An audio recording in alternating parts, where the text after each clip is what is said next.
Yes, good morning, good afternoon, good evening, wherever you are, whoever you are. Welcome back to Football Heritage TV on what is countdown of T-minus 33 days of this very exciting Champions League Tottenham window. I've not got a light on. I can see it. I look dark. Hang on. And the dog is sitting on it. Hang on. How unprofessional. There we go. There we go. There we go. The dog's just sat down and his arse has hit the switch. Connor, welcome. How are you, sir? You well? Yeah, I'm well, mate. I'm hoping my internet holds up better than it did last night when I was on Sean's show, but it seems all right at the moment. But I'm good, Yeah, mate. I'm good. How are you? Daniel Levy's settings on the internet is what I sent you last night. Yeah. Listen, no, I'm really good. Personally, I'm really good. As a Spurs fan, it's just like same shit, different day, as Danny says. We're going to get into it. We've got a lot to talk about. We've got so much to talk about, but so little to talk about that I've actually put a poll out in the chat. I'm not sure if any of you have seen it. I had no football related question. So today's question is about what chocolate you like. That's where we're at. It was milk, white, dark, or other. Other, whatever you feel that to be. That's where we're at. So anyone mentioning why have I asked about chocolate, I can only ask you so many times how shit this window is. I can only ask you so many times. And this sounds about right to me. Yeah, let's give up and support Bromley. Bromley are signing players, by the way. Yeah. Do that as well, Sav. I live in Beckenham, don't I? So there we go.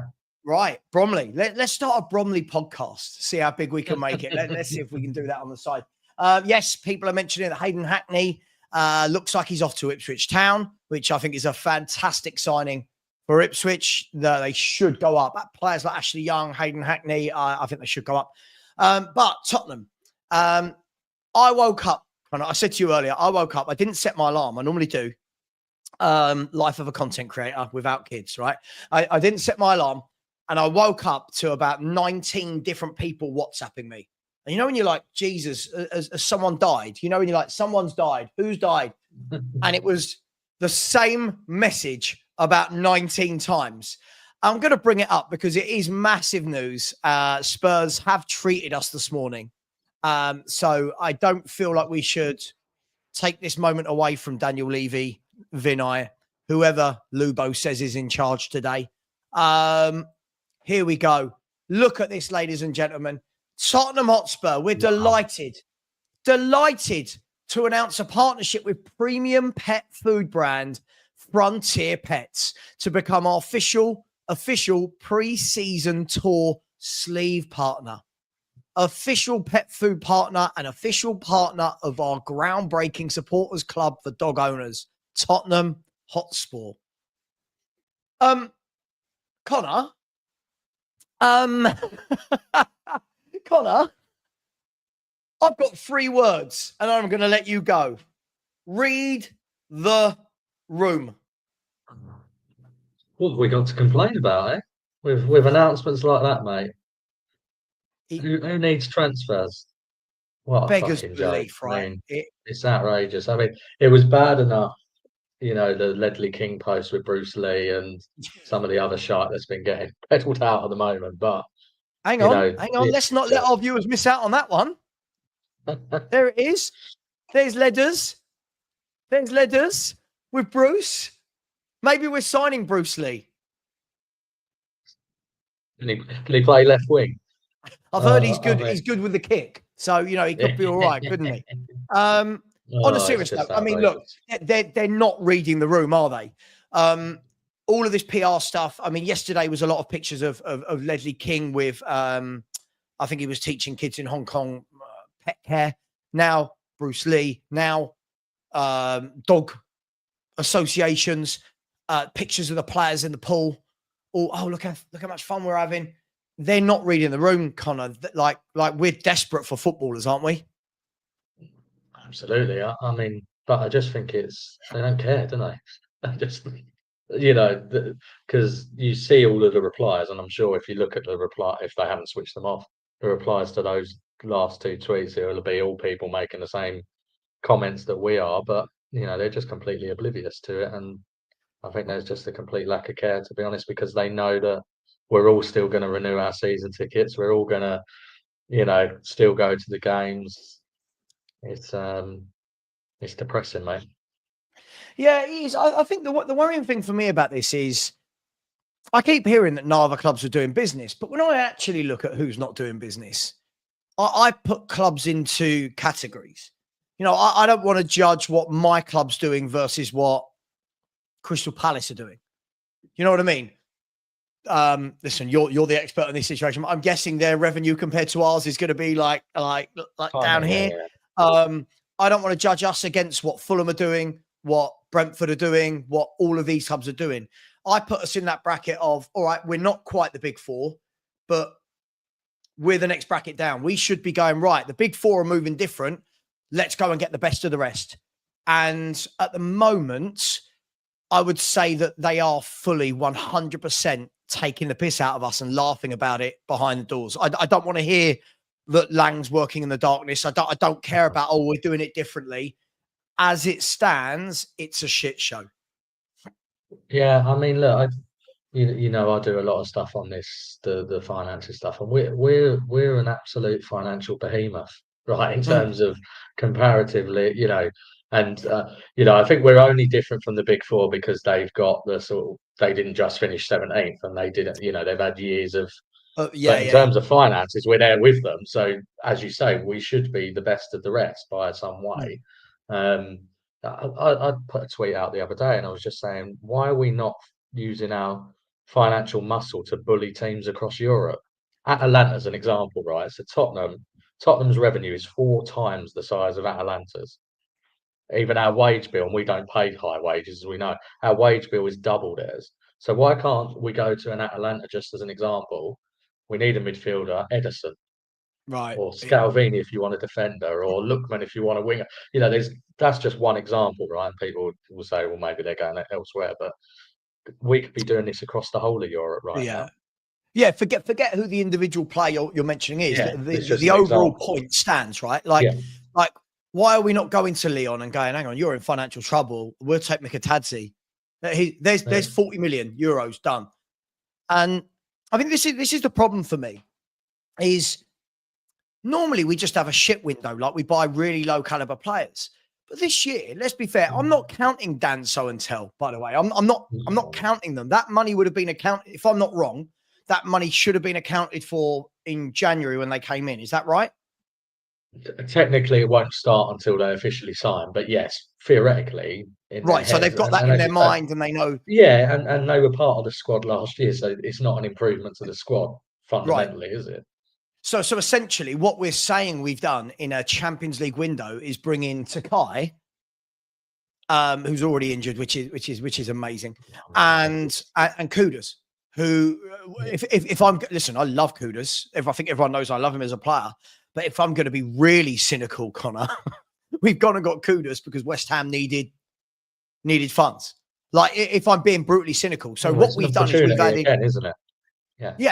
Yeah, and again, it's like the loose rumours we saw yesterday with El Canous. It's like, it's not that Canous is a bad footballer per se, but it's if it's true and he's got the 22.5 million relegation release clause, it's easy, and we do this all the time. Basuma, loved Basuma when we signed him. 1 year left. Maddison just been relegated with Leicester City.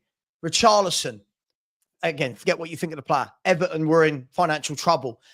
It's like we can't go and get a player and make a statement. We can't go and get a player and just go, you know what?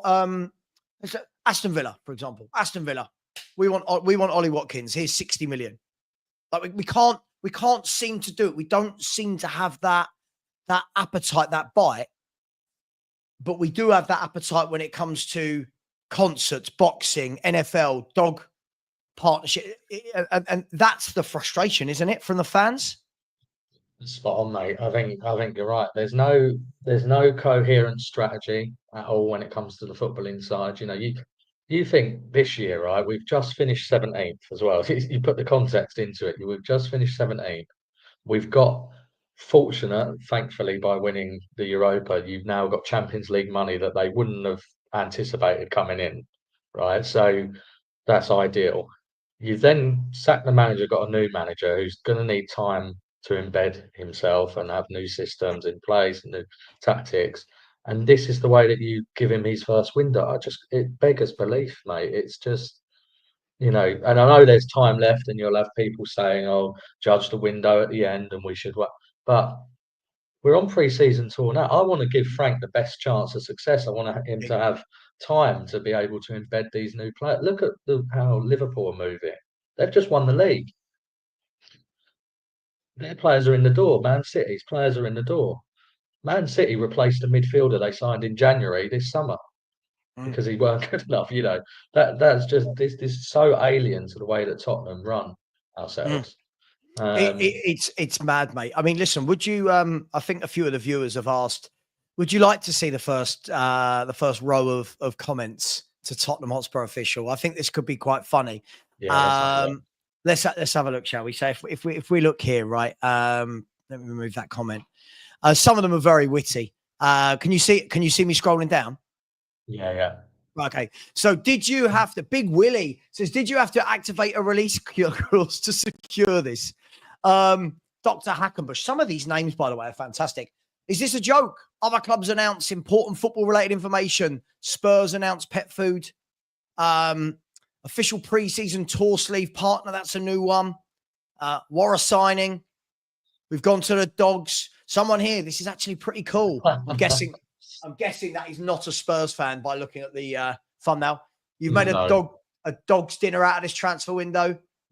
More partnerships than players signed. We want to win the Premier League and Champions League.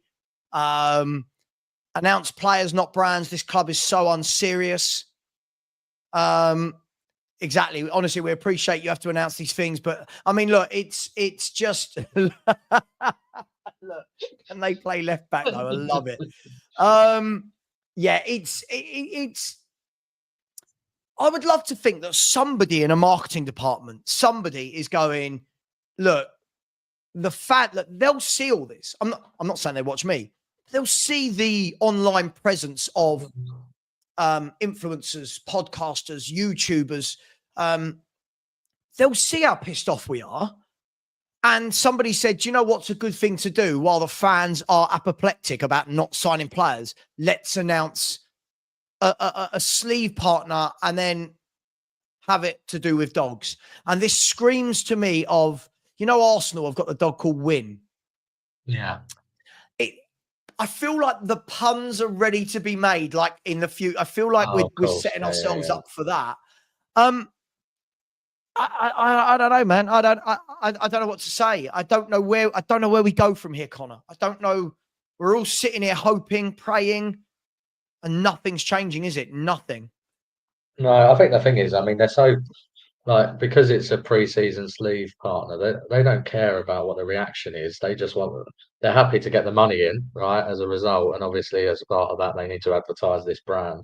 And they don't care that obviously there's no reading the room going on, to your point. And this is just systemic of this ownership over and over again, isn't it? And you get into the point where you just become a bit despondent to it, and you're just like, I can't be asked anymore. Do you know what I mean? Like, it was bad enough last season until Bilbao, obviously, being a season ticket holder and having to watch us lose week after week at home to shit. And then now, you win the Europa and you think, come on, let's see if we will finally kick on. And again, we are where we are. Yeah, and I think Mike Zappa, big up my man Mike. I think he's made a great point of it. PR is fine when things are good. Otherwise, it is like they're mocking us. Yeah, it's now been, I mean, if I'm not wrong, it's 3 weeks to the day that we announced Kudus, right? It's 3 weeks to the day that we announced Kudus. And there was that glimmer. There was that part in all of us, Connor, that went, hang on, we're moving, we're doing things. And then obviously the Gibbs White thing kind of spurred that on, no pun intended, spurred that on a little bit more. I think the difficulty with all of this is there's no clarification from anyone what's happening. Like there's no, Arsenal are doing everything in plain sight. So if we look at them, none of Arsenal's deals were a surprise, were they? Mosquera was done in plain sight. Madueke was done in, all of them. I think the only one that popped up really quickly was Norgard. City all done in plain sight. Newcastle putting their bids in playing Spurs. Just we don't know what Lang's doing. We could all have egg on our face. This time next week, we might have signed 5 first-team players, Connor. We might have, but yeah, I mean, the thing is, we'll have a little bit of egg, but it still is.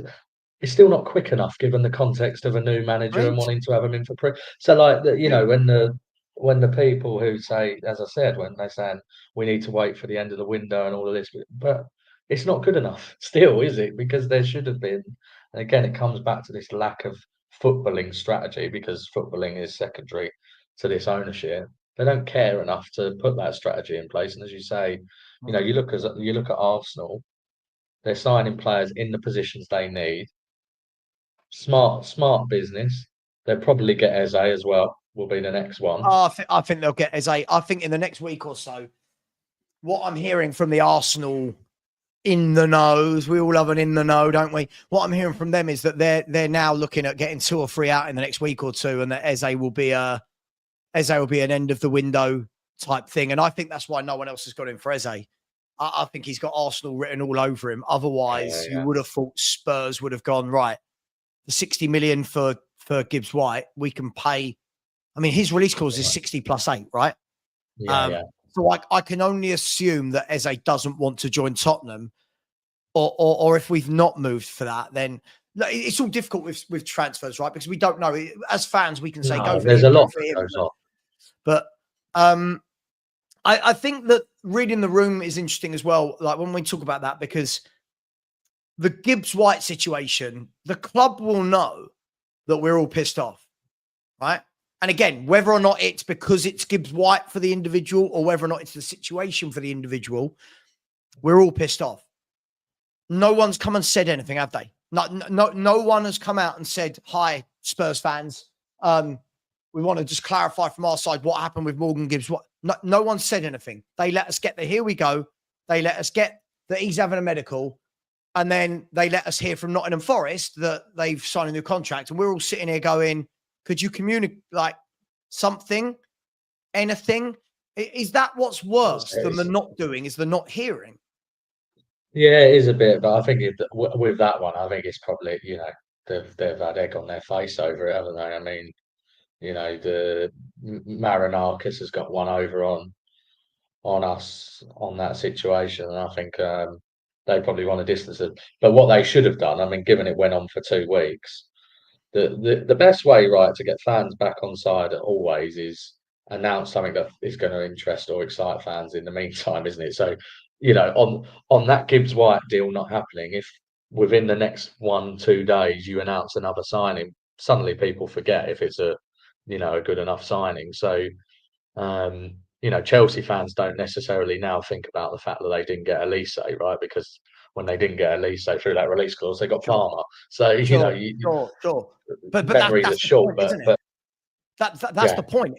If we didn't get Gibbs White, but then this week they had announced that we've signed Mikatadze, for example. I'm just plucking names. Edison. We all turn around and go, good signing that. And now the Gibbs White conversation goes dead. But at the moment, our lasting memory, so as it stands, and I'm sure we'll do business, the lasting memory at the moment is that we managed to massively screw up whoever's fault it was, Morgan Gibbs White. That's my fault of this window as it stands. And that's whether that's right or wrong. I agree. And I think the problem is as well, is a lot of fans, even whilst this Gibbs White saga was going on, and most of us were hopeful it was going to happen, the yearning for fans, though, was why are we not moving on with our other priorities? Right. You know, what is, you know, because to some extent, and I really like the Gibbs White signing, because I just think sometimes you just can't have you sign good players and you'll work it out is sort of my attitude. But there were bigger priorities in the team and the squad than Gibbs White, to be honest. You know, a proper number 6 left back, you know, someone to compete with Udogie at left back, a proper left winger. You know, these are probably bigger priorities actually. And why? And nothing. And there's no, as you said, because of the way that Lange apparently operates, which is quite convenient though as well, working in the shadows. I.e., are you actually doing anything? You know, there's no tangible links to get excited about either, is there? I think this is it. I think this is it. It's the fact that we don't even seem to be in any transfer processes. It's not even like we've gone, okay, you know, like when Romano says like, Nottingham Forest have agreed club to player terms with Undoy. Big up, just bring in my man, Chris B. Chris B, meet Connor. Connor, meet Chris. Hey, mate, nice to meet you. Yeah, you share a hatred of Levy, so this should be okay. It's like, you know when Romano and Ornstein, they say those things, Connor, right? They say like, just using Forest, for example, Forest have agreed personal terms. Now club to club talks to happen. We're not getting any of that. Like, we're not getting, the closest we got was about a week ago with Spurs will reach out in the coming weeks to Paulinia's camp. What? Like, is that what's worse? That we don't even know. Like we're sitting here like sitting ducks waiting for our club to go, now let's move. Is that what's worse? It's the radio silence. I think it is. I mean, everything is weeks with us as well, isn't it? I mean, there's there's no, it's. But I think this is history of Daniel Levy. I think people don't want to deal with him anymore as well. I think this is one of our problems with selling players, to be honest, is because every negotiation for Levy has to be, I come away from the table winning, which is why this whole Marinakis business is quite ironic, because he's had one over on Levy completely.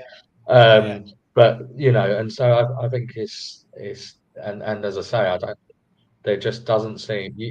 I always use Liverpool as the example, not just because they won the league, but I think they've got a very clear, coherent footballing strategy. They're set at the top. They'll go big when they need to. They're not unsustainable. So it's not a Chelsea or Man City type situation. So you just look at the way they do business, and they just get it done, don't they? They just know their targets are, get it done. If one target doesn't work, they'll move on. And this is it's just at complete odds with the way Tottenham operate. No, absolutely. I mean, look, you're spot on. Chris, hello. How are you? Morning. Yeah, good. How ungrateful you two are, not acknowledging Alex pet food sponsorship. Shame. We've acknowledged it. We even looked at. We've done it, mate. We've done it. The comments underneath. We've acknowledged it. We're very proud. I'm gonna get that new logo framed and replace the Football Heritage one. Chris, you notice it wasn't with Win a Lot. It definitely wasn't with Win a Lot, was it? I'm surprised it wasn't with, what was that one? Was it Chump? Or you remember? Yeah, that'd be fitting. Chump. That would be more Spurs, wouldn't it? Chump. Chris, talk to me. It's been a while since you've been on the show. I know you've been jet setting across the world with your busy lifestyle, sending me pictures of all these fancy steaks you eat in restaurants. Chris, before we go into current situations, talk to me about your perception so far of the first, 2 months of the transfer window. Talk to me about the overall situation. So my observations are, it's pathetic. We gave ourselves an unexpected springboard into Europe by winning the Europa League. We didn't expect Champions League football. We did. What was the point if that wasn't going to act as a spur to go on to greater things? When we won that cup, you saw 200,000 fans in the streets around the stadium, which should have been a wake-up call to those that own and run the club around the passion around the club. Unfortunately, it's just proving that 24 years are repeating themselves, and seemingly we have no to little ambition on the football pitch, as opposed to commercial deals and building the club via commercial means. Everybody around us is showing ambition. We're not. You look at the money spent by Sunderland, and good luck to them. You look at what that mob across the road in North London have spent, and we should be absolutely ashamed. We have still not addressed. I hope Son leaves, because he deserves to leave on his terms, and he's been a great ambassador and a great player for the club. But Mother Age has caught him up. If he goes into another season, he's not got the pace, he can't make the runs, he's not going to score the goals. Best in everybody's interests if he moves on. The attacking midfielder position, you take Maddison out of the team, or you think that there's potentially injury issues around Kulusevski, who's going to unlock the opposition defences?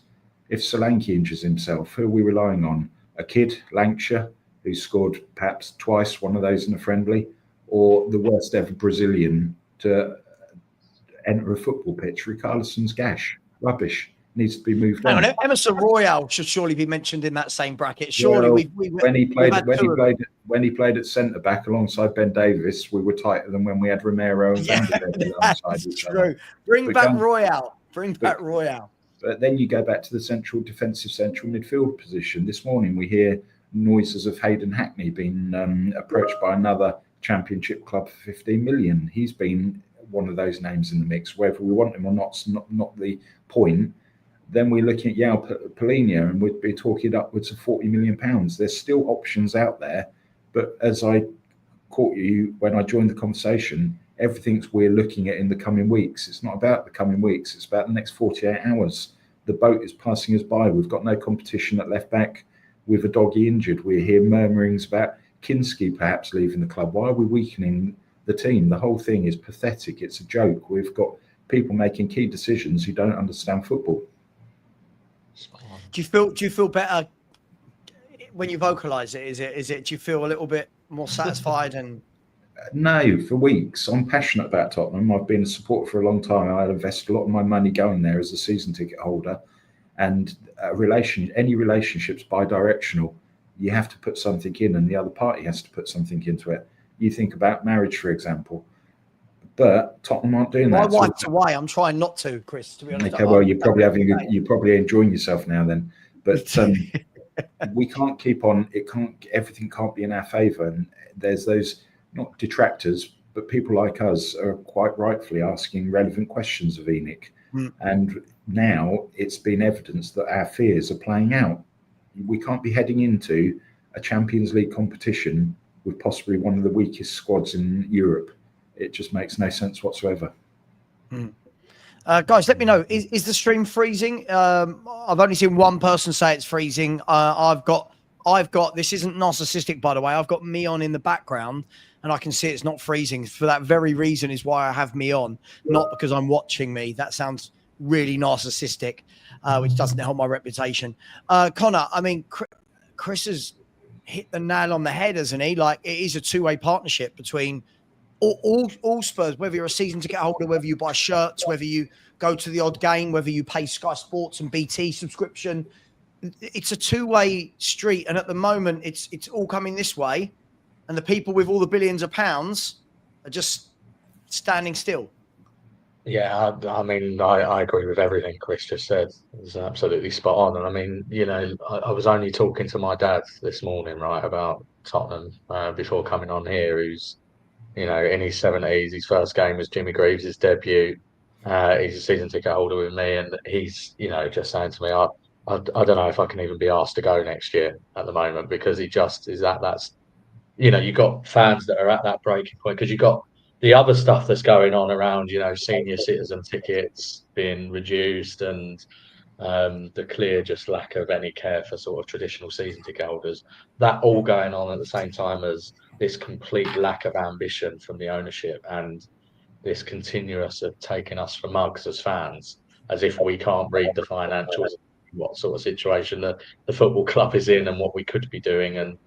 And yeah, it's tough, mate. And look, I don't want, you know, coming on here, it sounds a bit like, you know, we're having a bit of a group therapy, depressing type situation. But it's needed, Connor. It's needed, right? Like you wake up like Sunderland this morning. Sunderland, they've announced Xhaka, and I think they've just had the here we go for a brand new number one keeper.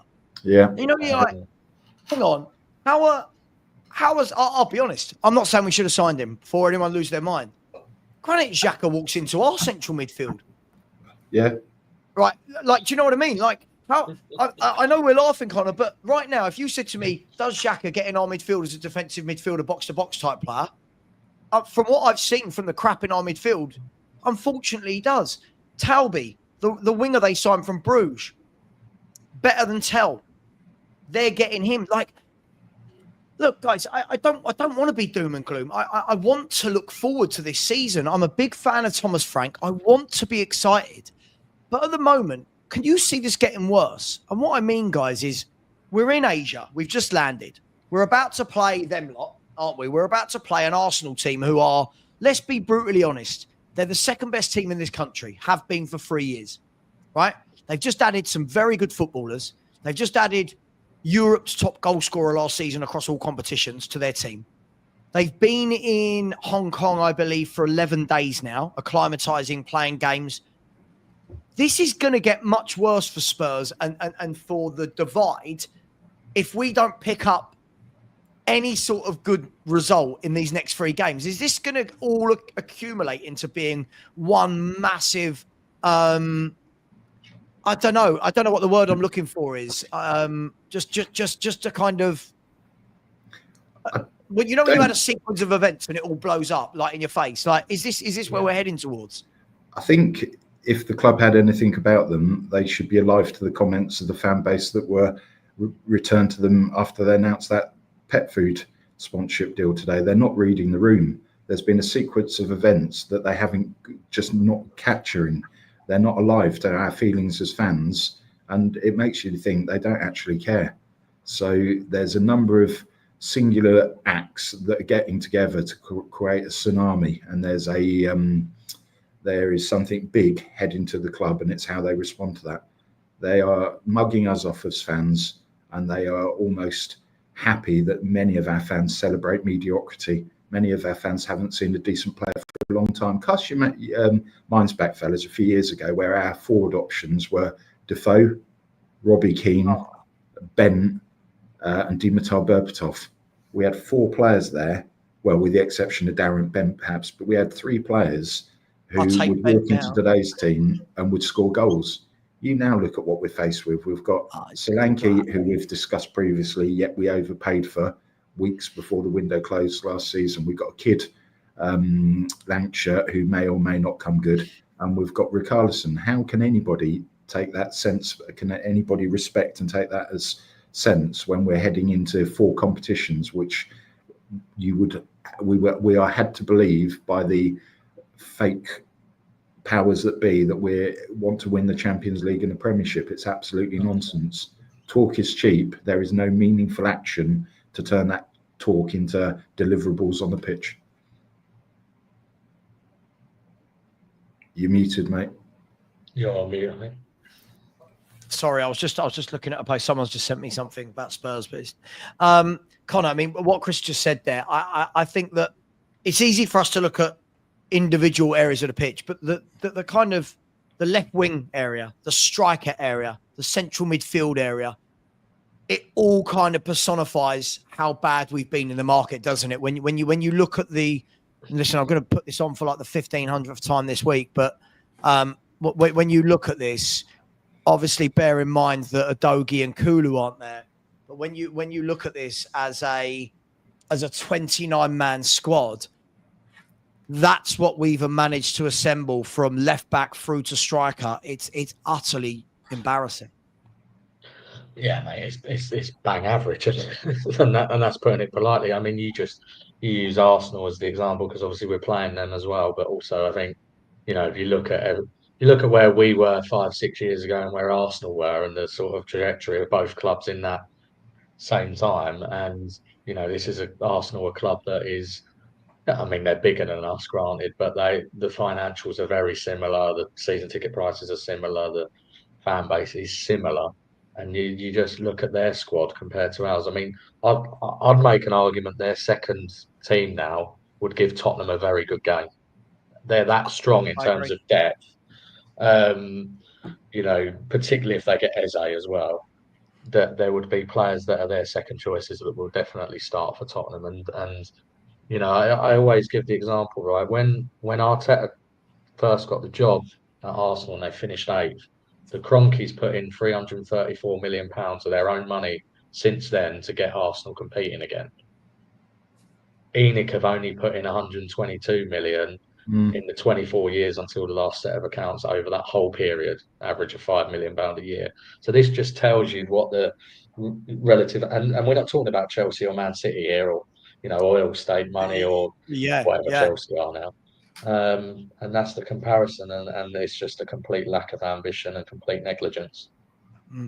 No, absolutely. I think the key thing you said there about Arsenal is, it's funny because as Spurs fans, I get that we have to banter them, right? Because they're not down the road. And yes, we won the Europa League, but let's be fair. When you look at the state of the two clubs at the moment, Our fans can do this whole thing. Oh, we're European champions. Let's be brutally honest, Chris. When you look at the two clubs right now, look how well positioned they are to attack. Right? I don't mean going forward in a game. I mean, as a football club, look how well positioned they are to attack. Look how well positioned they are in the transfer market now.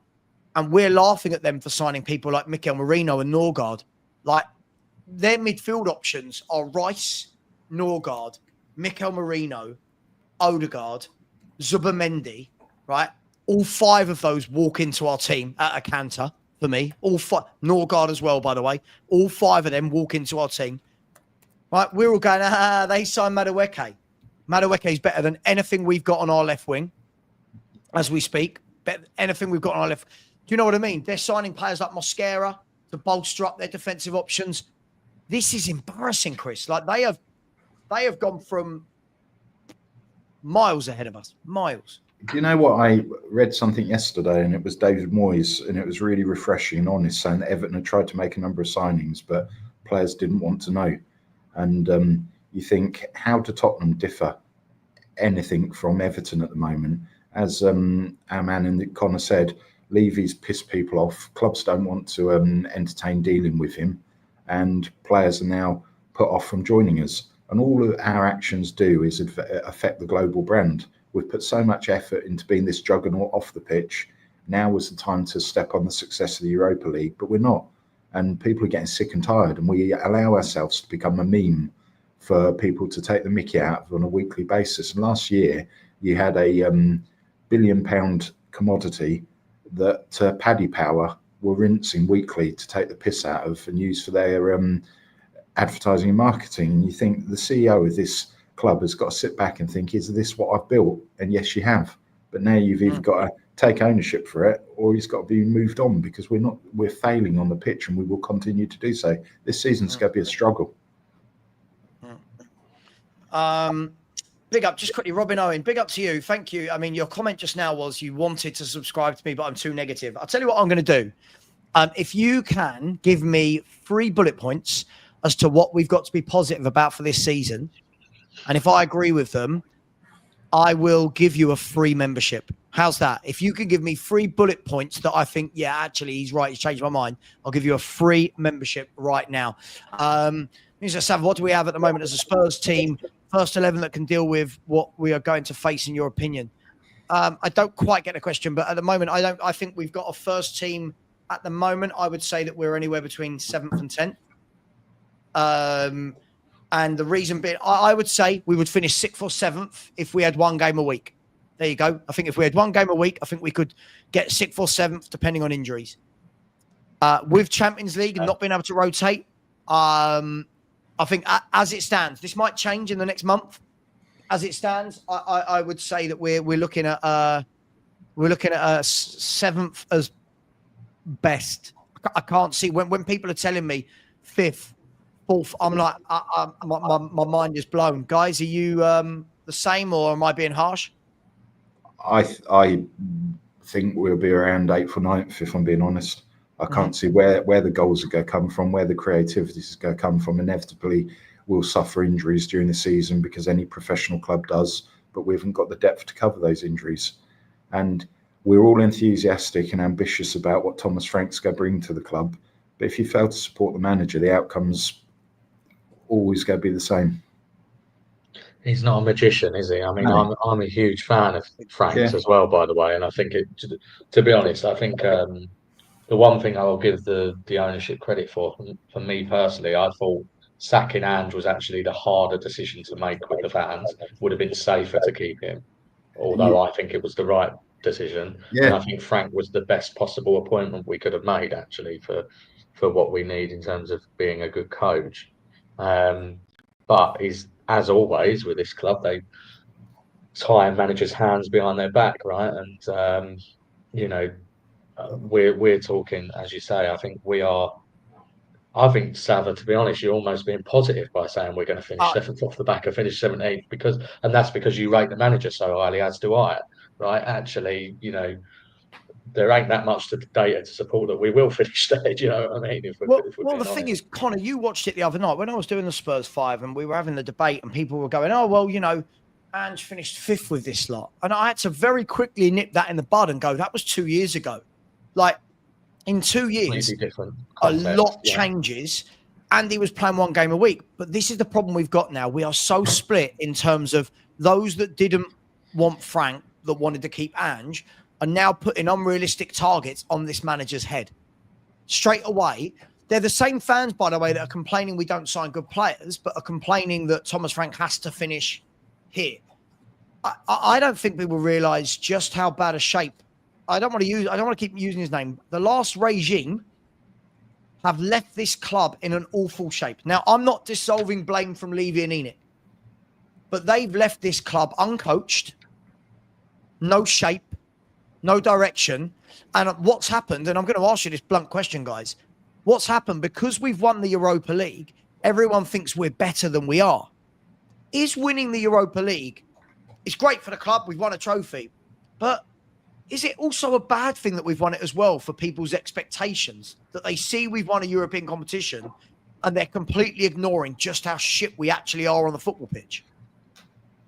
There's 2 points to that, isn't there? Is it great for the club from a purely commercial and financial perspective, or is it great for the club for us as fans? It allows us to see us winning a trophy, but we're not going to take the next step. So it all seems quite wasted, in my opinion. Yeah. No, I agree. I mean, I was just making this point the other day. Can you imagine if Arsenal finished 17th or Liverpool finished 17th, what they would then do that following summer? They would go, because they would go crazy right in the window. It would be Liverpool right now, but on steroids, because they know. And I was making this point: how much money have we actually missed out on as well as a result of this underinvestment we've made? Particularly in that 5 years before we moved into the stadium, that 5 years where we only had net spend of 13 million quid a year, and you had 3 transfer windows where you didn't sign a single player, and we're now been left in this state where you've had to do a huge squad rebuild, which they've then done poorly. The amount of money we've lost out on in terms of Champions League and commercial income, I mean, is humongous.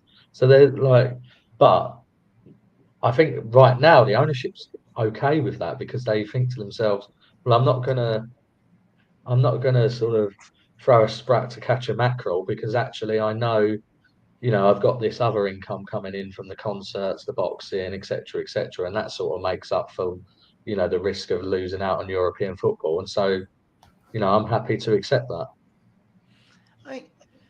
You're right. I mean, you've got Liverpool who won the league and are now going, you know what, winning it once isn't enough. We want to dominate. Let's blow spend. everybody out the water and just go on a football championship manager-like spending spree. Exactly. You've got Arsenal, who, to be fair to them, and again, I know we're going to do our best to put them down because they're our rivals, but let's remove those hats for a minute. Arsenal bought in Berta, in January, February, whenever they bought in Berta. They promised their fans a window, and they are spending, right? So, and they're going out and getting people like Gyökeres, who most of the world wanted. Zubimendi now. I find it funny, guys, with football fans. If Spurs had signed Zubimendi, we'd be saying he's our greatest player for a decade, right? Arsenal sign him. Is he that good? Is he that much of an uplift on Partey? You've got Arsenal doing that. You've got Chelsea, who weren't in even the Europa League last year, win the Conference League, get back in the Champions League, and are going boom, boom, boom, boom, boom. There's talks now that after Hato and Simmons get done this week, so that will be Pedro, Delap, Bino Gittins, Hato, Simmons. Apparently now after that, they're going to get Garnacho, and then they're also looking at Donnarumma. When you look at that and you go, we can complain about them all we want. Oil money, this, that, the other, blah, blah, blah. I don't care if my club's doing that. They're going out there and trying to upskill themselves. City had a year last year where everyone's going, God, weren't they diabolical? Still finished third. Weren't they diabolical? So they went and spent about 200 million in January. They've already done about 150 million this window, and they're going to go, I'm still sure they're going to come back in and buy a couple of players. And then you look at little old Spurs. Well, perhaps Marinakis wasn't wrong in his assessment that Spurs are a little club, because Nottingham Forest have been out and signed that Dan Undoy, who I'd been speaking to you about Savva for ages, saying we should be in that race. And they are recruiting people, and they've not got Champions League football, and they've got a tiny little stadium in comparison to the Tottenham Stadium. But he's ambitious and he's behaving perhaps like we would want our own chairman to behave, safeguarding the interests of his club and showing aspiration to move forward. By the way, when I see messages like this, you need to judge Frank the same you did Ange. Sure. And I wanted Ange out because he finished 17th. Thomas Frank won't finish 17th. I've got no doubts about that. Last year, if you actually look, Reese, for anybody who doesn't know, and I've showed this a million times, I'll show you again to prove I'm not lying. This was the end of August last season. I put this up on my screen and said, I think Tottenham Hotspur should finish 7th in the league with Ange. There you go. I didn't go crazy. I didn't put an unrealistic expectation. I thought Thomas Frank should finish 7th. Right? He didn't. He finished 10 places below. Right now, I think Thomas Frank should finish 7th or 8th because we've not strengthened and those around us have. I really think I am judging him the same. Difference is, and no one, I don't expect Thomas Frank to win a European trophy because he's not got the Europa League this year. He's got the Champions League. People like you really it really is draining when people can't understand. It's like these people, though, that demand that we win a domestic trophy this year for Frank to be a success. It's like, well, if you get Liverpool away in the 3rd round, I'm sorry, we're going to go out, right? So, cups are so dependent on who you draw. I mean, what I want to see from a manager is that the trajectory is generally that, right? I.e., even if we say finish 10th this year, towards the end of the season, you're starting to see that upward trajectory because we should be demanding more as fans, clearly, because of what we know. But given the ownership that we've got, we have to acknowledge that everyone is working with their hands tied behind their back. And so, as fans, all we can hope is that we have a football team that's coached well, and recruitment improves. Do you know what upsets me? Just quickly, Chris, before you do it, on that note that you said about being coached well, Ellie, the point is when we're saying they're footballers, they haven't forgotten how to play in a normal setup. Yeah. I think what we've got to understand, Ellie, is for 2 years, they've not had proper coaching. It's not that they've forgotten how to play. It's that for 2 years, no partnerships have been built. Right back to right centre half, left back to left centre half, midfielders to centre backs, wingers to centre. That takes time to coach and drill into the team with a way a new manager wants to play. And this is the problem. Fans that are saying things like this don't understand how difficult it is for a new manager to come in and implement their style when you're coming off the back of, we've had no style, have we, guys? For 2 years, there's been no style. It's been basically go and do what you want. Football. Yeah, it has been kids football. So it's not as simple as just saying they're pros, blah, blah, blah.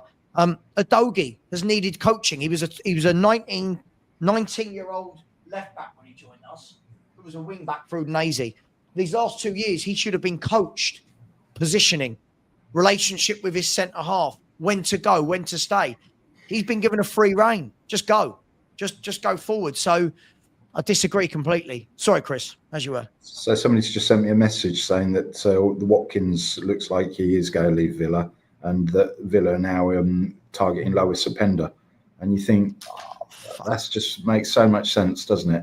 Yet we are still in the dark ages, and there are opportunities out there. So there are players that we could get that instantly lift us, but we're just so late to the party, or are we not bothered about coming to the party, as I'm starting to think we're not. Yeah. If Aston Villa replace Watkins with Openda, it's embarrassing. A younger player who is considerably good at what he does, and you think you need that 20-25 goal a season striker. What have we got at the moment? We've got nothing. Our forward options are paper thin. Yeah, I mean, this is my worry with. I mean, Son has to go because it's 100%. Like yeah.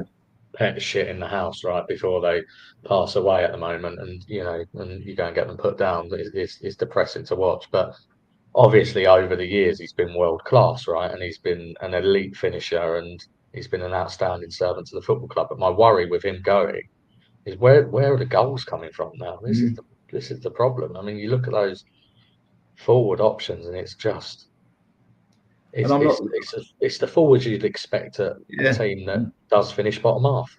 And I'm not saying these are players we should sign, but we've heard all these murmurings about Kobe Mainoo being available. You've heard all these murmurings about Garnacho being available, and that they value him at £30 million. Well, in my opinion, for 30 million quid, Garnacho is better than anything we've got on the left side. And if he's properly coached, who knows what you could get from him? So there's options out there, but we don't explore them, and we're just so slow in everything we do, painfully so. But Chris, what makes me laugh is when you talk about players like that, our fans, we all talk about how poor our squad is. But then we seem to find a reason that we don't want anyone. Like there seems to be a reason. We seem to get a list of about 10 names that we want in a window, right? So like this window, it's Edison, it's Eze, it was Gibbs White, Kudus. Like we seem to get that list of 10, and then any other name that's mentioned outside of that 10, we find a reason why they're not good enough. But you're right, Garnacho for me, I'm not saying he's my number one choice. No. Garnacho for me, than what we've got. Yeah, much better than anything we've got on our left wing.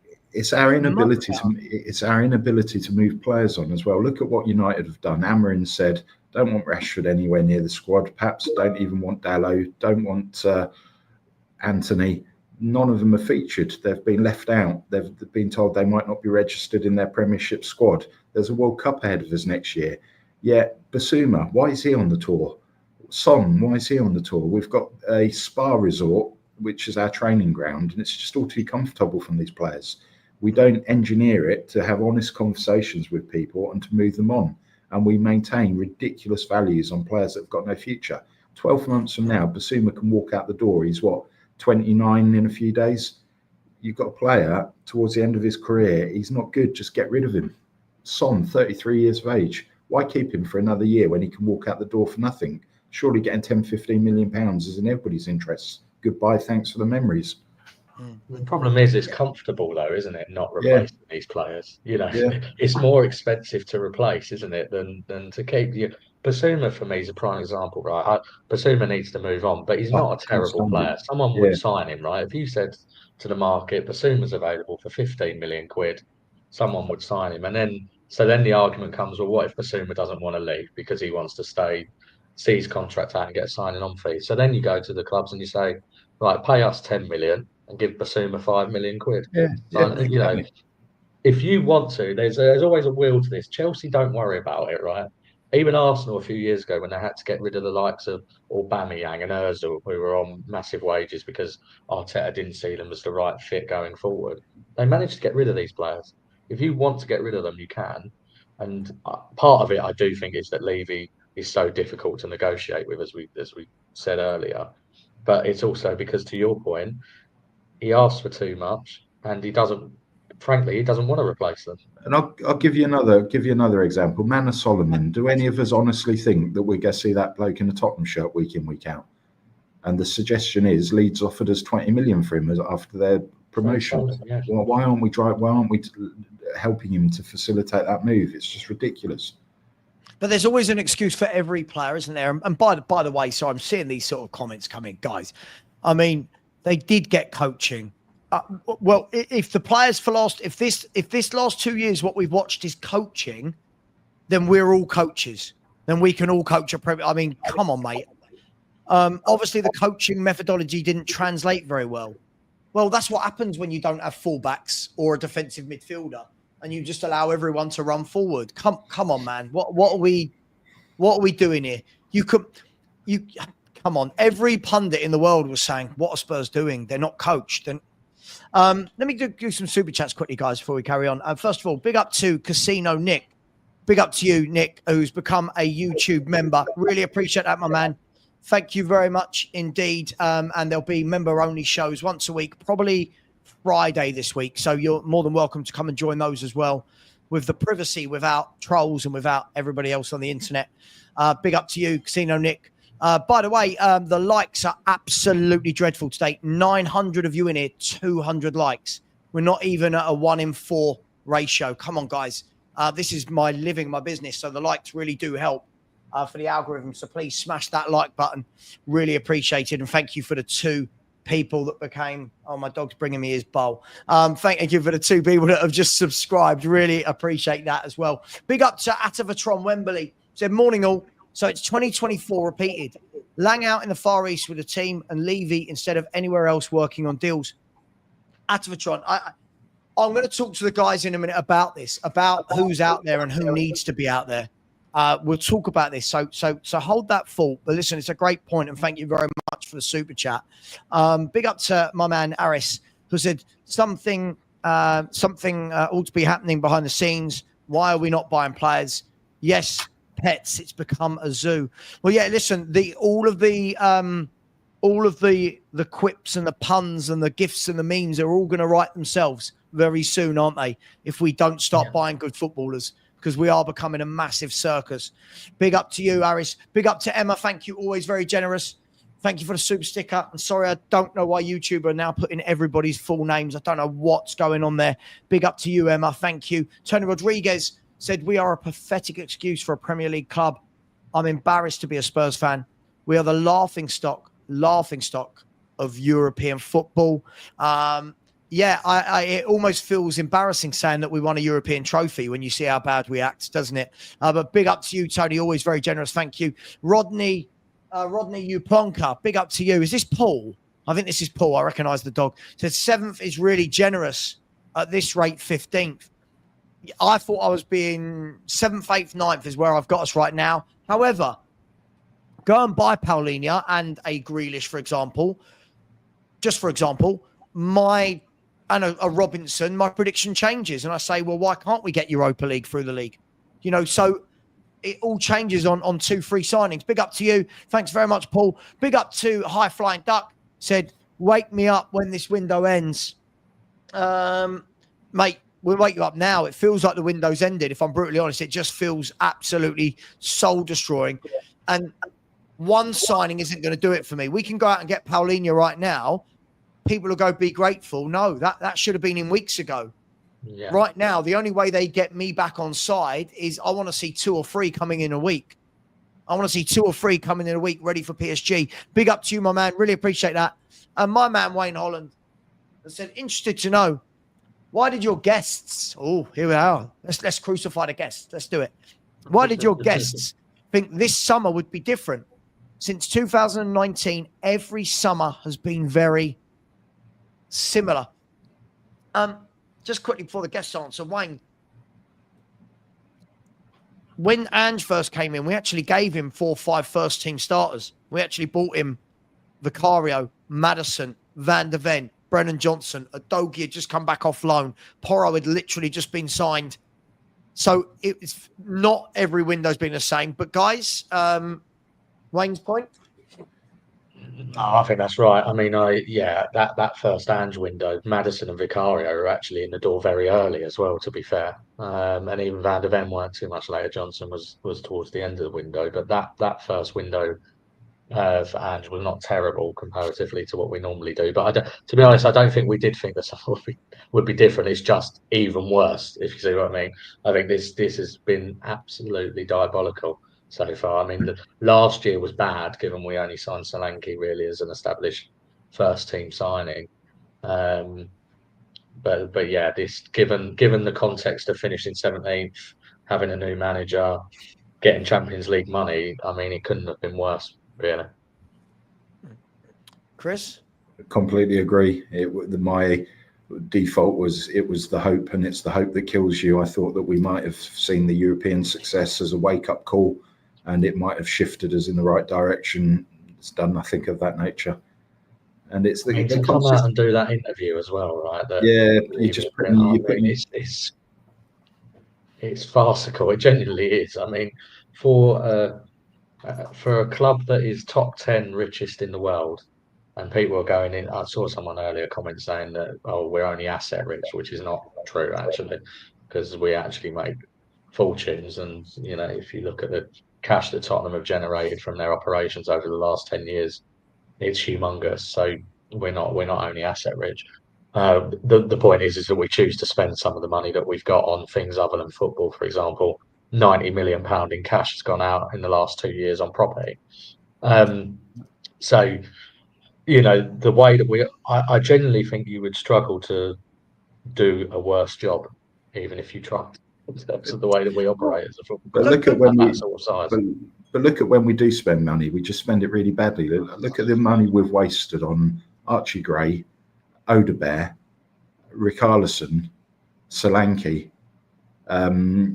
Yang. They're all speculative punts. If you'd have been more sensible in your approach, you could have added quality. And when we have needed to add quality, we've gone out and signed the likes of Joe Rodon.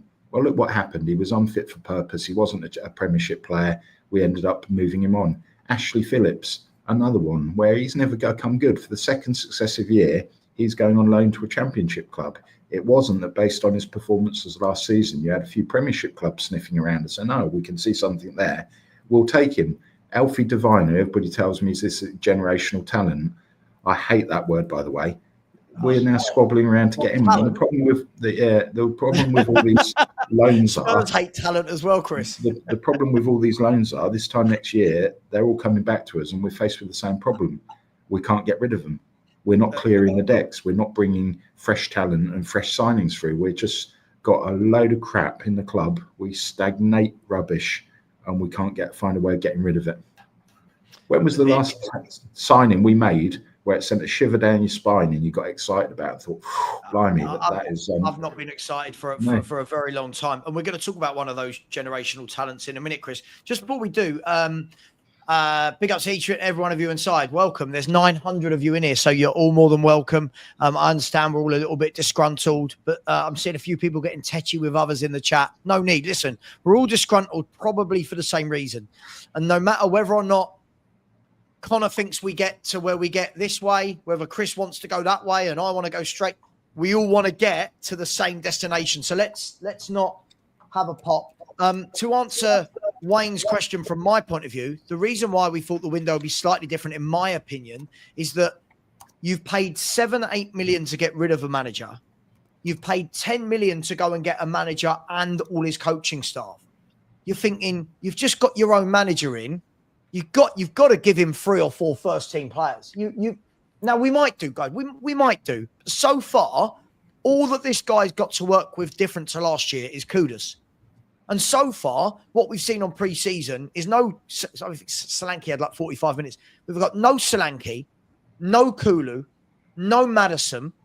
So our main goal scorer and our only 2 creative footballers at the club are not anywhere to be seen. And people are going, oh, I don't like what Frank's implemented in the first 3 games. Like, they're idiots, then. Of course they're idiots, Chris, but that's what fans do. Like, people were putting posts out 0-0 with Luton. Oh, Frank ball. And you're like, oh, come on, mate. Like, come on. Like, they're posting videos, people going, oh, there was a friendly game in training today and it was 0-0. So who posts about an 11-a-side game in training? Like what are we doing here? Anyway, going to come to one of those generational players. Pick up to Cat Funt. This name, you know what you've done here. Cat Funt said the Tottenham Hotspur Stadium hosting Crufts this year. Listen, many a true word said in jest, as I posted to my mate Chris B the other day, didn't I, Chris? Many a true word said in jest. It's like when my wife sees something on TV, like, you know, those adverts like promoting things, and she goes, oh, I might get one of those, and she giggles. And then like a week later, I'm like, it's bloody here. It's arrived. She's bought that piece of shit off the shopping channel. She's bought it. Anyway, big up. And then guess who has to take it back to the post office to get it sent back because it's shit? This guy. This guy. Anyway, big up Cat Fun. Big up Tony's coming again and said we need 3 to 4 proper signings. Oh my God. Yeah. We need. Yes. We're in the Champions League. We're a Champions League team at the moment. Big up to you, Tony. Really appreciate that. And Rodney, you has come back in again. Yeah. And said, yes, it is Savva. Big up, Paul. I'm embarrassed being a Spurs fan, hiding my identity. Great show, lads. Yeah, listen, I might rebrand my channel, wear a mask, get a new background, and call it something else. Big up to you. Thank you very much, Paul. Really appreciate that. Guys, some other news this morning was this. we know this is going on, by the way, so this isn't breaking news. But Fabrizio Romano has said that Rangers are optimistic to seal all the details of Mikey Moore loan deal this week. No buy option, straight loan until June 26, with salary covered, as Spurs are set to give final green light soon. Moore is keen on joining the Rangers project. Guys, good move, bad move. Is he as good as we think? Has everyone shot their load a bit too early? What's going on? I think he's going to get plenty of game time under Russell Martin, the new Rangers manager. He's likely to get an insight into European football. Do I think the quality is good up there? No, with the exception of Celtic. He's going to get kicked a lot. That might toughen him up. I'd have much sooner he preferred a move to the Championship, if I'm being honest. Would it surprise me if he ended up leaving the club in 5 years to a Championship side? No, not whatsoever. We get very excited with people coming through the youth team because we haven't seen somebody graduate into the first team on a regular basis for such a long time. Yeah, for me, I think it's a good move.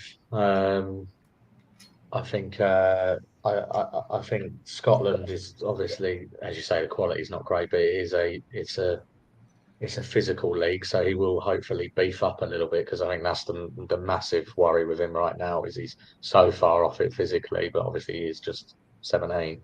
Russell Martin plays possession-based football. That will help. I think they've got a bit of European football as well, haven't they? So there's a lot of minutes there. So yeah, look, I think he definitely needed a loan. I'm happy they're sending him out on loan. He's not anywhere near ready yet for the Premier League, in my view. Hopefully he does get there. Do you think that? I mean, this may sound a bit harsh. He's 17, going on 18, right? If I'm not wrong, but if we're going to be talking about a player that's going to be good enough for Spurs even next season, he's got to go and shine up there, hasn't he? It's got to be a loan where the Rangers fans are saying, "Oh, let us sign him." You know, that sort of like, "Oh, we want him permanently." Chris, am I being too harsh on the young man? No, not at all. The only observation I make is it's all very well and good loaning these players out for their development, but we're further weakening the squad by letting these players leave. So in return, is anybody going to come through the door? Because a couple of injuries, and if Son leaves, all of a sudden we're perhaps left with Yang, Tell, and Odebear. They're not great, are they?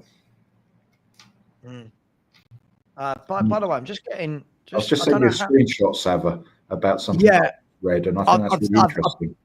I've been sent that a few times this morning. I'll look at that in a minute. But by the way, I don't know if this is true. I'll come to that in a second, Chris. I don't know if this is true. That Newcastle are possibly considering taking legal action against Liverpool. And I don't know. Look, I saw that. These things fly around. Apparently, there were messages received without Newcastle's prior consent. I mean, God, Marinakis has changed the game, hasn't he? Marinakis has changed the game. The thing that Chris sent me, let's have a look. Yes, I have been sent this a few times. Let's have a look at it. So it was that Crystal Palace manager Oliver Glasner has said, "We haven't made the most of our window so far.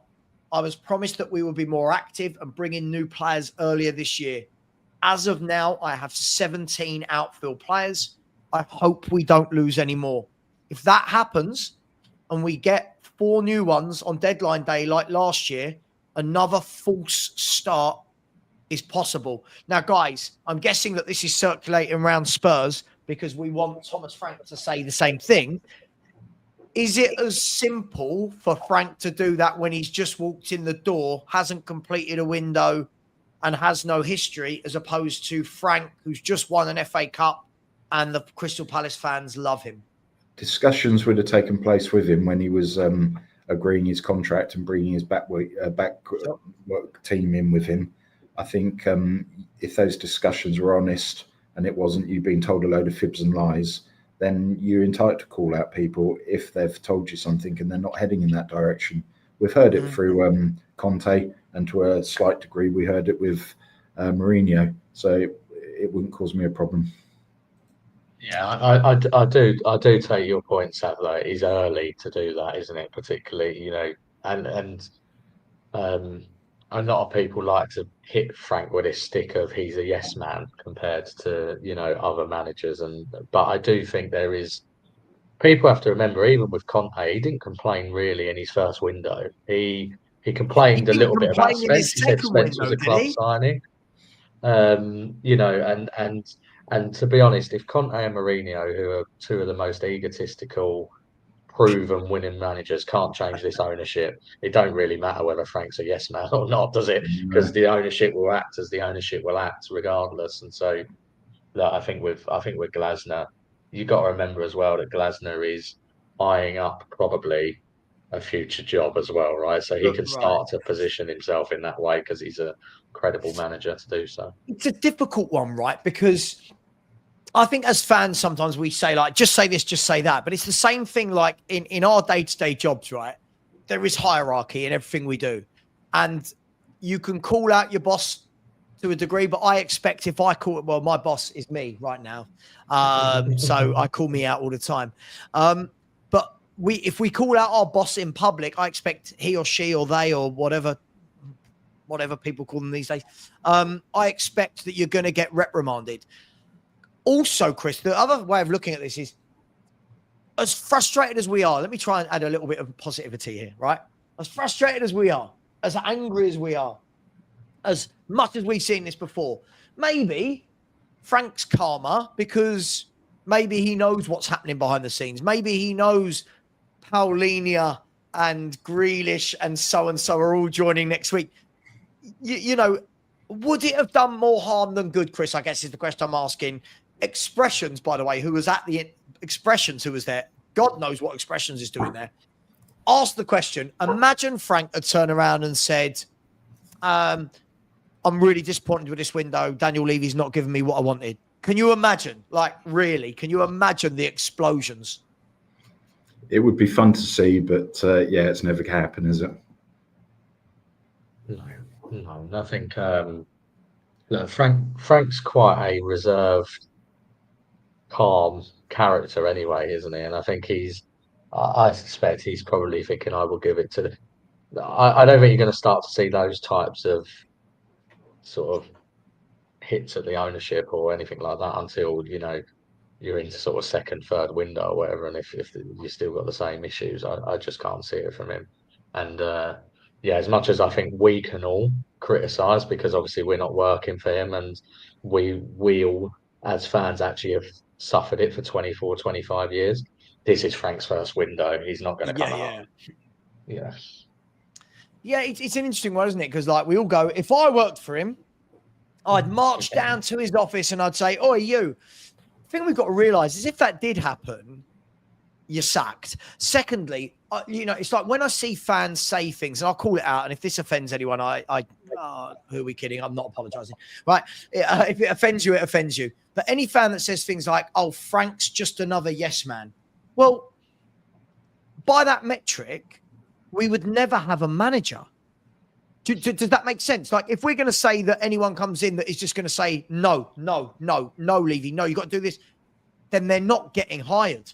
So every manager by default, Chris, surely at any club is a yes man to a degree, aren't they? Like, if that's the term people want to use. They will be corporate people. Sure. But it takes a certain type of person to vent the truth, doesn't it? And not everybody's got those qualities or skills or perhaps stupidity around them, because it can often lead to you exiting the building. Yeah. I just feel like I don't know. I feel like what's happening is a lot of our pent up frustration and anger. It feels like that's being pushed towards Thomas Frank. And I don't think he's got to answer for anything right now. For me, that man, I feel like we need him to be getting some first team footballers in the squad and just worry about football. We get to the end of the transfer window with no further additions and we've not strengthened the squad, then in my eyes, he gets a free pass for this season, because you can't expect somebody to work miracles with the crap that he's got at his disposal. Connor, do you agree with that? Yeah, I mean, the thing is, I think as well is, like, even with Ange, towards the end, obviously, I just lost the will to live because it was so bad. But, you know, I'm willing to give managers time because I know that they're not the real problem at this football club. We've had how many in the 24 years? What is it now? 16 or something, right? So, you know, I to be honest, I don't really have the energy. And I gave Ange probably longer than most people, just because I was just thinking, you know, when you change the manager, what's really going to change anyway? But obviously, it got so bad that you can't be finishing 17th as Tottenham, even with this ownership, right? But anyone that's got the energy to be criticising Frank right now, who is someone, by the way, who has sort of climbed that slippery pole of doing an outstanding job at Brentford. Let's not, you know, we have to remember Brentford were in the 4th tier of English football in the last 25 years, 30 years. So, you know, he's done an outstanding job. He's got his big break. He's a proper coach. Let's see what we can do with him. I think he's pragmatic, but also can play attacking football and get the most out of that, you know, attacking profile. So let's see. And if you've got anyone to criticise right now, criticise the ownership. Yeah, 100%. Yeah. Yeah, I mean, Andy, come on. The announcement was the partnership with what are they called? Something Frontier. Who cares? Some dog food company. Yeah. Some dog food company.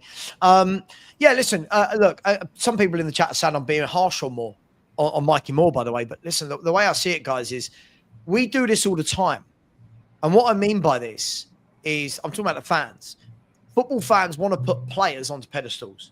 But then when other fans judge them against that metric, people get offended. So, for example, Harry Kane, right? I judged Harry Kane in the biggest of games. I judge Harry Kane now on the biggest of games. For me, he falls short.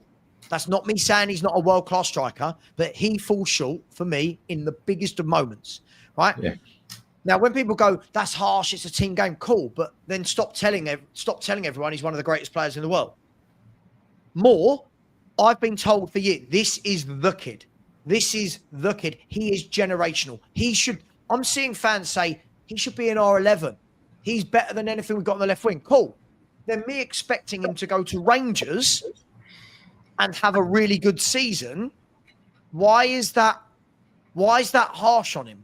If he goes to Rangers and doesn't do well, no offence, playing against St Mirren and Falkirk and I can't even, St Johnston and these clubs every week, those fans that say, oh, it doesn't matter, get him straight back in the Spurs team, even though he had a poor loan, think about it. You wouldn't sign a player from Rangers that has a poor season, would you? Think about it. I'm not being harsh, am I, guys? Saying that and you're not writing him off. No. Either, right? You're just saying that if he is as good as we all hope he is going to be, he needs to have a successful loan at Rangers. And to be honest, even if I'm sure you probably, even if the Rangers loan doesn't quite work out for whatever reason, I'm sure you're willing to give him another loan on top of that. But we can't have this whole sort of generational point. Just there's a few comments saying I think people have misunderstood. I'm not saying that the manager gets a complete free pass. Obviously, if we lose the first 15 games of the season, cool. you know, what I'm saying is that we have to give managers a time, given the ownership that we have. Yeah, completely agree. I think it is irrational.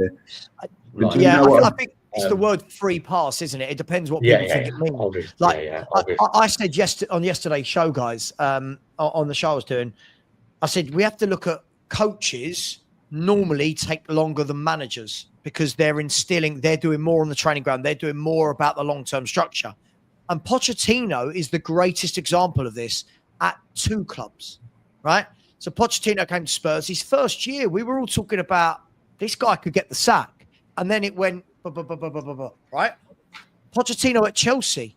His first 10 games at Chelsea, the Chelsea fans, this Spurs agent, he's come in to infiltrate us and destroy us from within. And then after that first 10 games, for the last 28 games of the season, he was the 3rd most points of any team in the Premier League. Coaches take a bit of time. Our fans, guys, Chris, our fans are not going to give Frank any time at all, are they?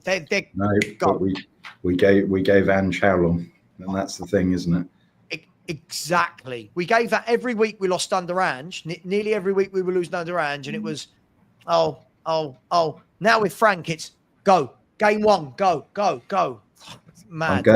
I'm going to have to depart you in about 5 minutes, but I just wanted to point out that the world's best centre-half, in the eyes of our fans, Christian Romero, hasn't attracted a single offer this season.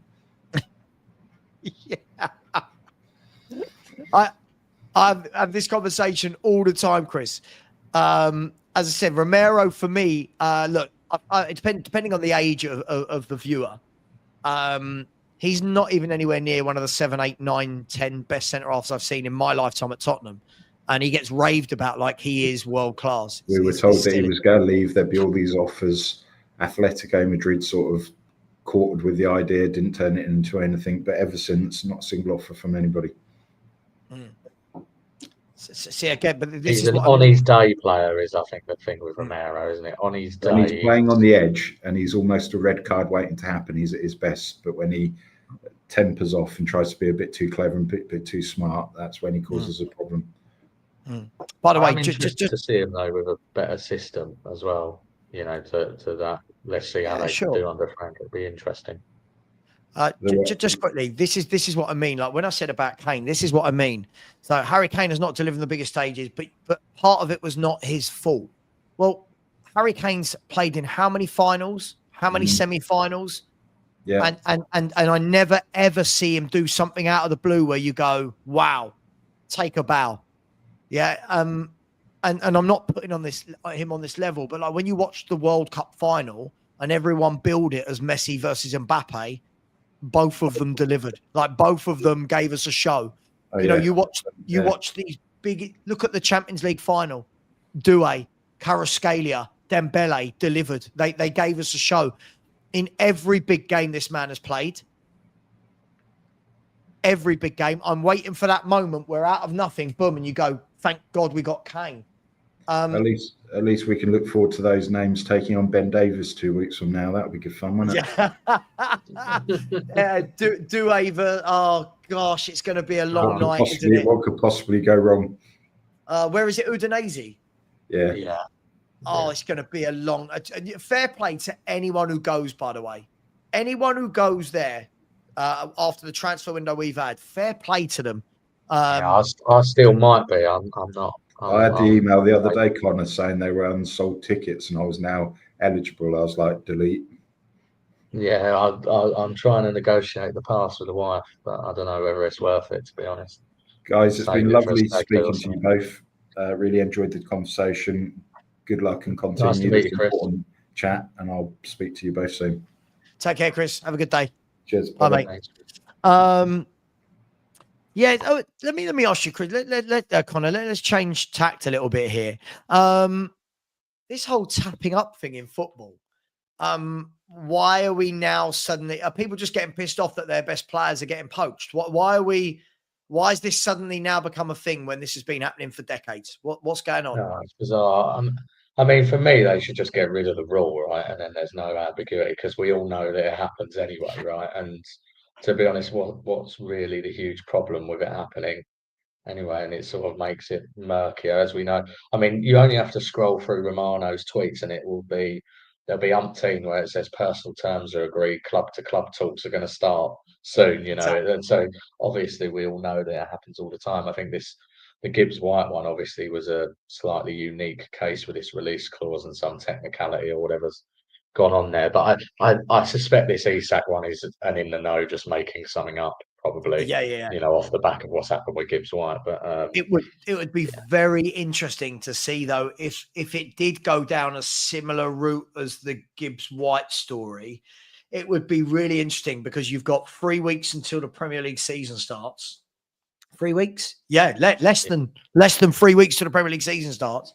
And then you've got an Alexander Isak sitting there going, what am I in? Am I out? You got the Newcastle fans going, is he in? Is he out? And I almost want it to happen. From a sadistic point of view, I kind of want to see how it pans out. Got a question here for you. First of all, got a super chat from Alex Smith. Thank you very much, Alex. Said Gordon Ramsay needs to say a few words to Levy. Oh, can you imagine Gordon Ramsay in our board meetings? Second of all, can you imagine if you lot were going to be generous and smash that like button? Big up, Alex. Thank you for that.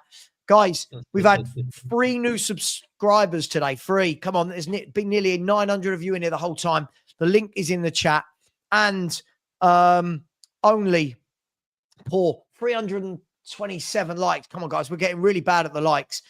Please subscribe on X as well to Connor at Levynomics. Let's put him to the test. This guy thinks he knows his Levynomics. This question's going to test it. Here we go. Wayne has said, can I ask Connor, if you are also cash rich, why did the stadium debt go up by 105 million to 772 million? It's a genuine question, buddy. Certainly, I'm no financial expert. Oh, Connor, what you got for us? Yeah, so the stadium debt, they've not actually paid any off, right? So the cash that the club has been generating has only been servicing the interest, or we've been using it to buy other properties. So, you know, the sort of flats, etc., that they're doing in the area, obviously the hotel, paying for transfers as well when we've made them. So we're not the way that that's structured is paid over such a long term. That effectively right now we're only servicing the interest, and then it's structured in such a way that you start to pay off the actual capital of the debt in many years to come.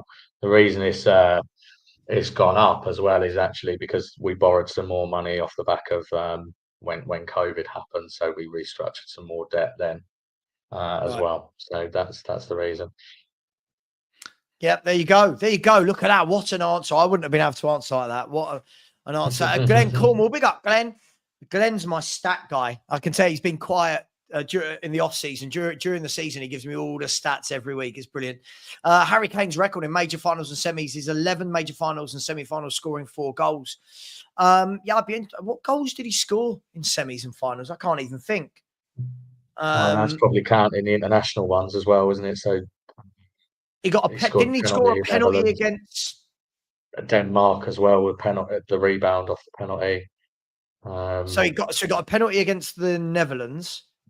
The last Euros, Was that the semi? Was it semis? Yeah, semi, and then he got a penalty against Denmark in the semi, in the Euros.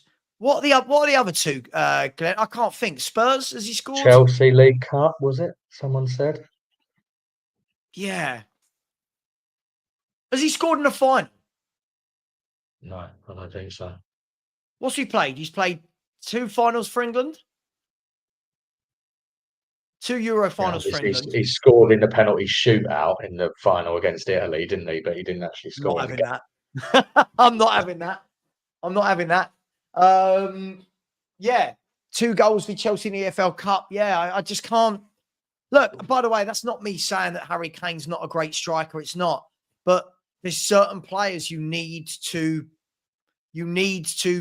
pull something out of the bag in those big games. And if it doesn't happen every game, that's fine. But in some of them, you've got to be that guy, right? In some of them, you've got to. I like this. This is a great question from Robin. This is Robin, who won't subscribe, by the way, because I'm too negative, but still here. Said, Connor, what's your background on deciphering? Great word. I love the word decipher. On deciphering good and bad at Spurs. Just a fan or a technical genius? Technical genius. It depends whether he's talking about football or not, I suppose. Yeah. Football, just a fan, but finance is stuff. I'm a chartered accountant, so I like to dispel the myth that Enoch are doing a good job if anyone actually has that view. Fair enough. Or at least support the view that all of us have, that they're not doing a good job, I suppose.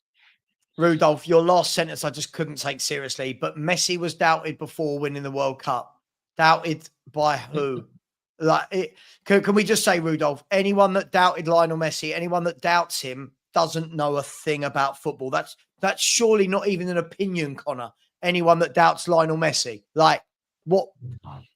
If you're doubting Messi, you doubt every footballer on planet Earth. It's ridiculous. Rudolph, you come out with some really interesting takes. I'm going to give you that.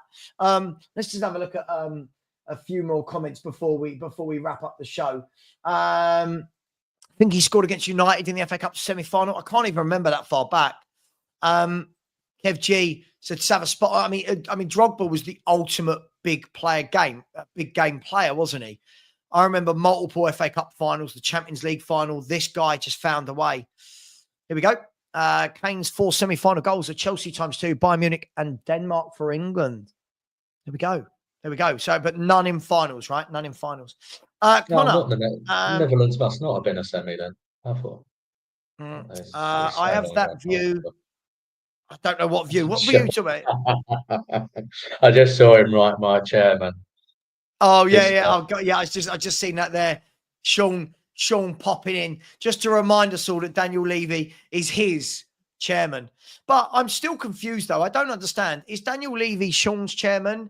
Is Vinay Lubo's CEO? Like, I'm who's running this football club, Connor? Who is running Tottenham Hotspur right now? It doesn't matter whether it's Levy or Vinay, it's Enoch always that own it, and it's Enoch's model. So regardless, you can blame them. As I'll be Sean honest, knows is my view. and I'm on later with Lubo. I love how his shift views depending on what the news is out of Tottenham as to who we're blaming. Like it's, oh my God, yeah, Gibbs White and Kudus in 24 hours. See, Levy's never done anything like that. Vinay. Then when it all falls apart, well, this has got Daniel Levy's little paws all over it. It's got his little paws all. So I'm like, did Daniel Levy take the deal midway then? Did he take it over from Vinay? Oh, we do have some funny things going on. I don't know what he's talking about. I don't know. I think he's replying to my my Enoch comment, isn't he? He's being a troll. He's being a troll today, isn't he? Are you trolling? I'm gonna have to drop him. Sean, I'm gonna have to drop him a little text in a minute. Sean Butler, are you trolling? Machina Joe said, Savva, even I call Levy our chairman, and you know I support Everton. Oh, God, I think you're going to end up having a better transfer window than us, aren't you, Machina Joe? You've just signed that lad from Bayern Munich. Let me know, Machina Joe, are you going to get Fofana? Apparently, he's thinking about it. No, they were saying that he was not a world class until he. I don't think anyone was saying Messi wasn't world class because he hadn't won the World Cup. I think what they were saying is he couldn't be in the conversation for the greatest ever, which is still silly. Yeah, exactly. There's a great video, by the way, for anyone that likes it. There's a great video on the internet. It's got pundits like remember Shaka Hislop? It's got pundits like Shaka Hislop and loads of them all talking shit about Lionel Messi over the last 5 years, or before the World Cup, and then it's just like Messi into the camera, just sort of like rocking up at a World Cup at the age of, what was he, 34, 35? He was outrageous in that World Cup as well. It was just crazy. He was like a man possessed, Connor. It was literally like, this is my World Cup. He was just a man possessed. Even after game one, when they lost to, was it Saudi? Yeah, it was. They lost the first game. They lost 1-0. Everyone going, he's washed. He can't do it. Then they go and win the World Cup. I mean, the coach did well as well, didn't he? What's his name? In terms of setting the team up so that Messi basically didn't have to work off the ball whatsoever. Sure. But it's a bit like Slot with Salah right now in terms of, maximising Salah in the positions where he can hurt teams. Right? Sure. It's the thing is, I think when you've got world superstars like that, like him, Ronaldo, there's not been many in the last couple of decades, but when they're at that level, when you've got the Pelés and the Maradonas and the Cruyffs, the George Bests, when you've got this level of footballer, and people and pundits mock them because it's seen as a cool thing to do and it's edgy. I see a lot of people every day that have really edgy takes in the chat. You know what I mean? Like, silly thing. When you've got players like that, they feed off that, don't they? They feed off that fuel. Like, cool, go on, doubt me, I will show you. Michael Jordan talked about it in. Did you ever watch The Last Dance? Yeah, great. Superb series documentary, and he talks about it in there. He's like, going into this game, everyone was saying I hadn't had a good season. Everyone said that this young up and comer was going to school me, and he went, I had the best game of my life. Like, I don't know why we do it to the greats. We big up people like Brennan Johnson, and then people still want to talk shit about people like Lionel Messi. Lynn said, I think Eze has just completed. Yeah, I just saw that comment. I was trying to see if there was a. Lynn, so that we can't do the trolling thing on this channel, you've been here long enough to know, where are we seeing any information that alludes to this in any way, shape, or form? The only thing I've seen about Eze and Arsenal was the Athletics, and they're not willing to pay the release clause at the moment. They're trying to get Palace to bring the fee down. Yeah, I saw that they were going to go in. Listen, I hope Palace do stick to it. I really hope they do. I hope they say 60 plus 8, which it is. It'd be interesting to see. Does Eze want to leave? All we've heard all window is that he wants Arsenal. Yeah, he doesn't strike me as the type that would really kick up a fuss. I think he does a lot in the local community, etc. You know, down here, south. My in-laws are all Palace, right? So they, they talk about him a lot. But yeah, I can't see him kicking up a fuss. But obviously, if he does, that's what will force a move. Yeah. No, well, listen. Before we wrap up in the next 5 minutes, Connor, let me ask you: what's the bare minimum at Tottenham Football Club in the next between now and the buying game? So in the next 10 days, what's the bare minimum you need to see from this football club to almost get you not on side, but to get you thinking, okay, it's acceptable?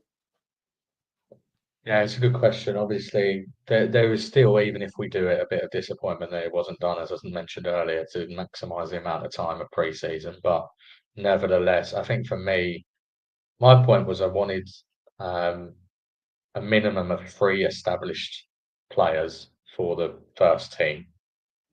You know, so Kudus is one. I think for me, interestingly, I think it's probably it's a number 6, and then it's a left winger as well, because if Son goes, I don't think Tell is good enough to be the first choice. So for me, yeah, it was 3 established first team signings, and then someone to challenge at left back with Udogie, but didn't necessarily have to be, you know, someone to displace him, because I do think when Udogie's fit, he's good. Yeah. No, I completely agree with you. I you know, by the time we play Bayern Munich, I want to see that the minimum of 2 new starters are in.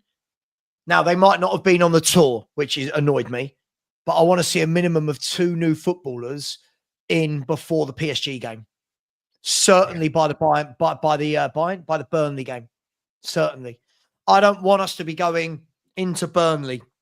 What is it? Burnley, Man City, and then Who's brain. after that? Why's my brain gone? Bad, is it? Is it Wolves? Is it after that? Or... Can't remember. Can't remember. All I know is there's 3 games. If I'm not wrong, I think there's 3 Premier League games between the first game of the season and the transfer window shutting. I don't want to wait till then to be bringing in and giving the manager 2 to 3 players to work with. So look, we're going to see. Ghosted. It's Bournemouth, the 3rd game at home. Bournemouth. Yeah. I mean, look, when you've got Bournemouth and Burnley at home in your first 3 games, it can give you a nice little platform. 6 points. City is City. I mean, I know he'll be judged massively because we won there last year, but I think we're going to see a very different Manchester City this year. Yeah, agreed. But if someone said 6 points from the first 9 points, you'd take that, wouldn't you? You're happy with that? Yeah, you're happy with that. Yeah, absolutely. Guys in the chat, just before we go, let us know. What's your minimum expectations for Spurs by the end of the Bayern Munich game, which is a week tomorrow, right? I think, is it Thursday we play? Yeah, Thursday the 7th of August is the Bayern game, yeah. Yeah, and then we play on the Wednesday the 13th, right, against PSG. And then our first game hasn't been moved either, has it? So we have to play on the Saturday after. You would have thought they would have moved us to the Sunday, but anyway. By the way, when you lot are so vague, who would you bring in?